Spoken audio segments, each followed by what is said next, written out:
High guys, welcome back our YouTube channel. After long time ವ್ಲಾಗ್ನ ಮಾಡ್ತಾ ಇದ್ದೀನಿ. So ನಾಳೆ ಒಂದು ಗೃಹ ಪ್ರವೇಶ ಇದೆ. ಇವತ್ತು ಗಣಹೋಮ ಇದ್ದು ಸಂಜೆ. ಸೊ ಹೋಗ್ತಾ ಇದ್ದೀನಿ. ನಮ್ಮ ರಿಲೇಷನ್ ಅವ್ರದ್ದು, ನನ್ನ ಹಸ್ಬೆಂಡ್ ಚಿಕ್ಕಪ್ಪ ಚಿಕ್ಕಮ್ಮ ಅವ್ರ ಮನೆಯದು ಗೃಹ ಪ್ರವೇಶ. ರಿಲೇಷನ್ಸ್ ಎಲ್ಲ ನೈಟೇ ಬಂದಿದ್ರು. ಅವ್ರ ಜೊತೆ ಎಲ್ಲ ಟೈಮ್ ಸ್ಪೆಂಡ್ ಮಾಡಿದ್ದು. ಅಪರೂಪಕ್ಕೆ ಸಿಗ್ತಾರೆ ಯಾವುದಾದ್ರೂ ಫಂಕ್ಷನ್ಗಳಲ್ಲಿ ಮಾತ್ರ ಅಲ್ವಾ. ಸೊ ಒಂದು ಕಡೆ ಪುರೋಹಿತರು ನಾಳೆ ಪೂಜೆಗೆ ವಿಗ್ರಹನೆಲ್ಲ ಇಟ್ಟು ರೆಡಿ ಮಾಡ್ಕೊಳ್ತಾ ಇದ್ರು. ಹಾಗೆ ಇವತ್ತಿನ ಪೂಜೆಗೆ ಮಂಡಲ ಎಲ್ಲ ಸಿದ್ಧತೆಯನ್ನು ಮಾಡಿ ಅದಕ್ಕೆ ಪೂಜೆನ ಮಾಡ್ಕೊಳ್ತಾ ಇದ್ದಾರೆ. ಎಲ್ಲ ಲೈಫಲ್ಲೂ ಕಾಮನ್ ಆಸೆ ಅಂದರೆ ಒಂದು ಕನಸಿನ ಮನೆ, ಸ್ವಂತ ಮನೆ ತಗೊಳ್ಬೇಕು ಅಂತ ಎಲ್ಲರಿಗೂ ಆಸೆ ಇರುತ್ತೆ. ಮಂಡಲ ಪೂಜೆ ಆದಮೇಲೆ ಗಣ ಹೋಮನ ಮಾಡಿಕೊಂಡ್ರು.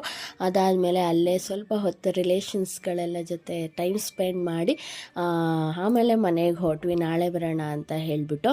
ಸೊ ಇವತ್ತಿನ ದಿನ ಹೀಗಿದ್ದು. ಈ ವಿಡಿಯೋ ನಿಮ್ಮೆಲ್ಲರಿಗೂ ಇಷ್ಟ ಆದರೆ ಪ್ಲೀಸ್ ಒಂದು ಲೈಕ್, ಶೇರ್